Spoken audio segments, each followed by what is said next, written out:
It's not easy জিনিস। মাননীয় প্রধানমন্ত্রী শেখ হাসিনা লেডিস নেত্রী হিসেবে পৃথিবীতে উনি একজন এসেছেন, ওনার পরে আর কেউ আসবে না। দেশের রাজনৈতিক দলগুলোর ন্যায় চলচ্চিত্র জগতের অভিনেতা অভিনেত্রীরা শেখ হাসিনাকে সসম্মানে দেশে ফিরিয়ে নিয়ে আসার কথা বলেছেন গণমাধ্যমকে। শেখ হাসিনা ছাড়া আমাদের দেশ একদমই অচল, আমাদের দেশ তাকে ছাড়া চলবেই না।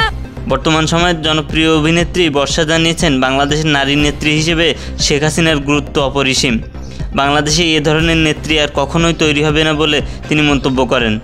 এদিকে দেশের রাজনৈতিক দলগুলো উপদেষ্টাদের উদ্দেশ্যে নানা মন্তব্য করছেন। কেউ আবার বলছেন এনজিও মার্কা সরকার তৈরি করে এখন উপদেষ্টারা সম্পদ ভাগ বাটোয়ারার কাজ শুরু করে দিয়েছেন। এখন আপনারা এনজিও মার্কা সরকার করে আপনারা ভাগ বাটোয়ারার ক্ষেত্র বসাবেন। একটি এনজিও সরকার বানালেন। কিসের এনজিও সরকার আপনাকে কে বলেছিল বানাতে? সাবেক প্রধানমন্ত্রীকে প্রয়োজন বলে দেশের বিভিন্ন জায়গায় তৈরি হয়েছে বিক্ষোভ মিছিল।